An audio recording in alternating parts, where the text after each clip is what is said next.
Paper is made of wood নাকি paper is made from wood? Actually এর সঠিক উত্তর জানতে হলে আপনাকে মনোযোগ সহকারে পুরো ভিডিওটা দেখতে হবে।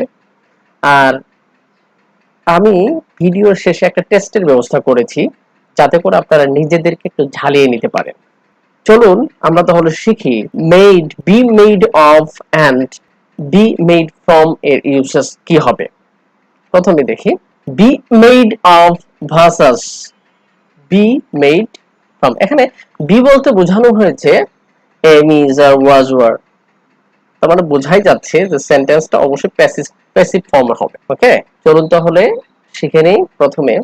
প্রথমে আমরা জেনে নিব যে কখন কি হয়, একটা সাধারণ একটা ধারণা দিই যে বি মেড অফ কখন হবে এবং বি মেড ফ্রম কখন হবে। বি মেড ফ্রম একটা জিনিস তৈরি করা হয় এবং সেখানেও সেই সেই ইনগ্রেডিয়েন্ট মানে তার উপাদানটা চিহ্নিত করা যায়, বোঝা যায় যে এটা সেই জিনিস থেকে তৈরি হয়েছে, তখন কি হবে?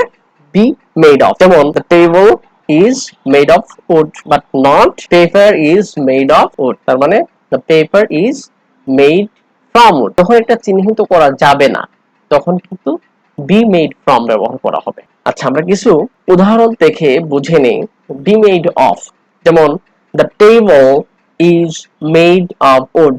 The ring was made of solid gold. এখানে আমি একটা ইংলিশ রেখেছি যাতে করে বোঝা যায়। You use this when saying which material is used to make something. তার মানে কোন একটা জিনিস থেকে আরেকটা জিনিস যখন তৈরি হয়েছে, the material has not been changed and can still be recognized. তার মানে বস্তুটা চেঞ্জ হয়নি, এখন এখনো সেটা বোঝা যাচ্ছে যে না এটা এটা থেকে তৈরি হয়েছে। আচ্ছা, তখন বি মেড অফ ব্যবহার করবে। আমরা পাশাপাশি আরো কয়েকটা এক্সাম্পল জেনে নিই। More example of be made of. দেখুন এখানে the bags are made of leather, the windows are made of glass, the ship is made of iron, chairs are made of wood. তারপর চেয়ারের মধ্যে বোঝা যায় যে এটা কাঠ দিয়ে তৈরি করা হয়েছে। The human body is made of muscles and tissues. এখন আমরা জানবো বি মেড ফ্রম কখন হবে। বি মেড ফ্রম এবং বি মেড অফ এর মধ্যে আমরা খুব একটা কনফিউশন এবং খুব ঝামেলা পাকিয়ে ফেলি যে হবে কোনটার সাথে কোনটা হবে। এর জন্য আমি কয়েকটা উদাহরণ আমি রেখেছি যাতে করে বোঝা যায়। এই একই কথা আমি প্রথমে যা বলেছি এখানে ইউ ইউজ দিস, তার মানে B made of from, specially when the materials used to make something have been completely changed and cannot be recognized. মানে এমন ভাবে তৈরি করা হয়েছে বিষয়টা, বস্তুটা, যেখানে তার কোনো উপাদান বোঝাই যাচ্ছে না যে এটা কোথা থেকে এটা তৈরি হয়েছে, তখন কি হবে? Be made from. যেমন the drink is made from cherries, তার মানে কি পানীয়টা চেরিস হতে তৈরি করা হয়েছে বা চেরিস দ্বারা তৈরি করা হয়েছে।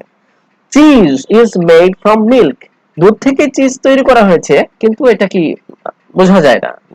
এখন এখানে আমি লাল লাল কালার দিয়ে একটু মার্ক করেছি যেন আমরা না বলি don't say made by cherries by made by milk, তাহলে এটা ভুল হবে। চলুন আরো কিছু এক্সাম্পল আমরা এর উপর জেনে নিই। যেমন paper is made from would, the wine is made from grapes, the paper is made from would শব্দটা দুইবার এসেছে এখানে।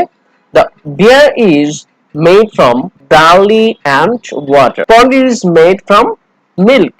The box is made from aluminium. এখন আপনাদের জন্য একটা ছোট্ট টেস্ট রেখেছি যাতে করে আপনারা নিজেরা নিজেদেরকে কি শিখলেন এটা ঝালিয়ে নিতে পারেন। এখানে ছোট্ট একটা টেস্ট আমি সবার কাছে অনুরোধ করব, আপনারা কমেন্ট বক্সে অবশ্যই কমেন্ট করে জানিয়ে দিবেন এটার আনসার গুলো কি কি হবে। এখানে দেওয়া আছে, অবশ্যই আপনারা এমন করতে পারেন, এটা স্ক্রিনশট দিয়ে এখানে লিখে পুরো ছবিটা পোস্ট করতে পারেন, অথবা আপনি শুধু উত্তরটা লিখে দিতে পারেন। আর হ্যাঁ, অবশ্যই আমার চ্যানেলটি লাইক করবেন, শেয়ার করবেন এবং সাবস্ক্রাইব করবেন। ধন্যবাদ সবাইকে, আবার দেখা হবে।